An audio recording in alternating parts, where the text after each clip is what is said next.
hoy estudiaremos más testimonios acerca de Jesús. Leemos para memorizar Juan capítulo 12, versículo 32. Y cuando yo sea levantado de la tierra, a todos atraeré hacia mí. Jesús no se limitó a decir cosas asombrosas acerca de sí mismo, de quién era, de quién lo envió o de su procedencia. También mostró quién era mediante los milagros y las señales que realizó. La curación del hombre junto al estanque de Betesda atrae la ira de algunos líderes. La discusión en Capernaum, tras la alimentación de los 5,000, da lugar al rechazo por parte de las multitudes. La resurrección de Lázaro suscita fe en algunos, pero desencadena en otros una hostilidad y que conducirá al juicio a la ejecución de Jesús. Humildad. Juan el Bautista vuelve a dar testimonio. La lección número 2 describió cómo el testimonio de Juan el Bautista llevó a los primeros discípulos, es decir, a Andrés, a Juan, a Pedro, a Felipe y Natanael. A Jesús cabría esperar que el Bautista desapareciera de escena tras su testimonio, pero reaparece varias veces en el Evangelio de Juan. Juan capítulo 3, versículos 25 y 26. Entonces hubo discusión entre los discípulos de Juan y los judíos acerca de la purificación. Y vinieron a Juan y le dijeron: Rabí, mira que el que estaba contigo al otro lado del Jordán, de quien tú diste testimonio, bautiza, y todos vienen a él. Surgió una disputa entre los discípulos de Juan el Bautista y un judío anónimo acerca de la purificación, probablemente sobre la eficacia del bautismo. Mencionan a Jesús. Está bautizando y todos van a él. No es difícil leer entre líneas que están celosos de Jesús y preocupados por la reputación, tanto de su maestro como de ellos mismos. Habría sido muy fácil que Juan cediera a los celos, pero no lo hizo, porque sabía cuál era su misión. Por el contrario, recordó a sus discípulos que nunca pretendió ser el Cristo. Vino en cambio a señalar hacia él, a prepararle el camino a ser su testigo. Utilizando la ilustración de una boda, se compara a sí mismo con el amigo del novio y a Jesús con el novio. La novia sería el pueblo de Dios. Luego, en palabras que muestran la verdadera grandeza de Juan, dice: Él tiene que crecer y yo menguar. Juan capítulo 3, versículo 30. Juan 3, 31 a 36. Continúa la comparación entre Jesús y Juan para destacar así la superioridad del Mesías respecto de su precursor. Al dirigir así la atención hacia Jesús, Juan subraya nuevamente la idea del testimonio. Quienes reciben ese testimonio y creen en Jesús tienen vida eterna. Quienes no lo reciben quedan bajo la ira de Dios. Eso dice el texto.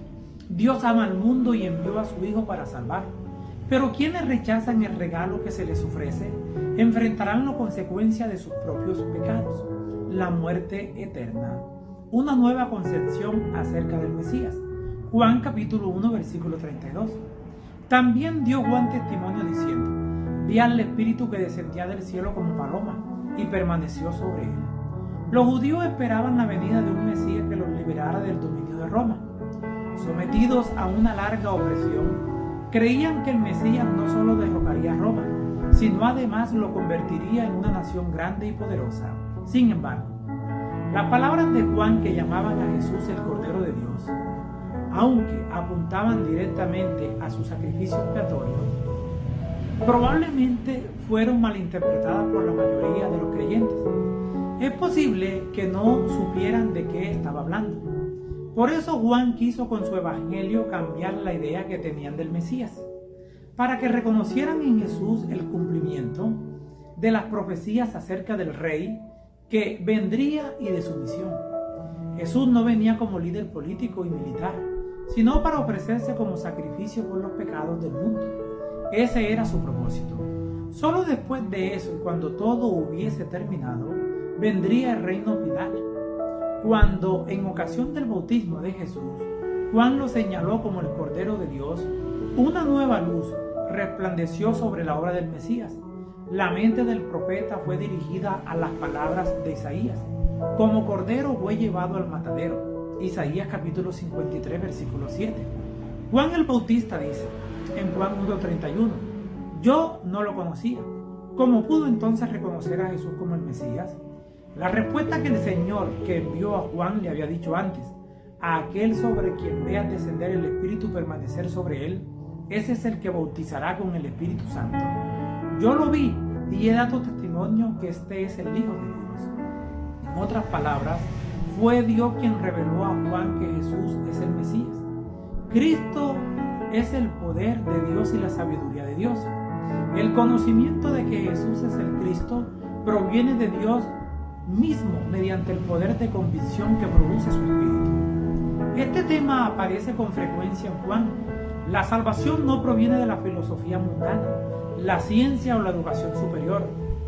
Solo llega de parte de Dios a los corazones que responden con fe y obediencia a Jesús, aceptación y rechazo. Leamos Juan capítulo 6, versículo 51. Yo soy el pan vivo que descendió del cielo. Y si alguno comiere de este pan, vivirá para siempre. Y el pan que yo daré es mi carne, lo cual yo daré para vida del mundo.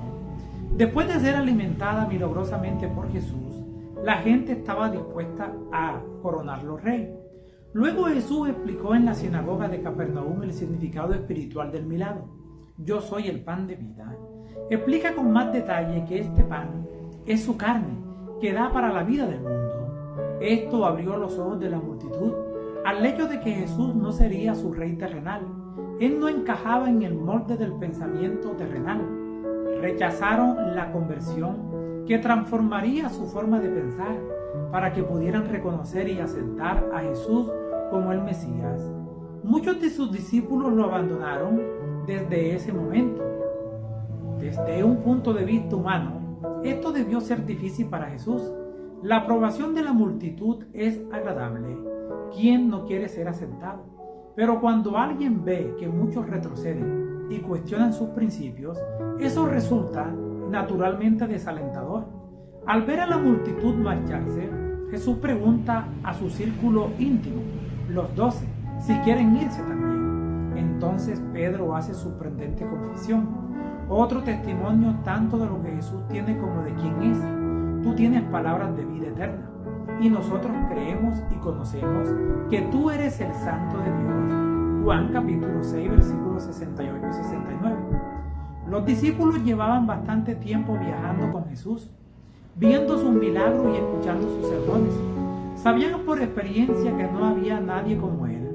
Se apoderó de ellos la convicción de que por insólitas que fueran algunas situaciones y por mucho que todavía no comprendieran acerca del propósito de su venida, este hombre era el Mesías.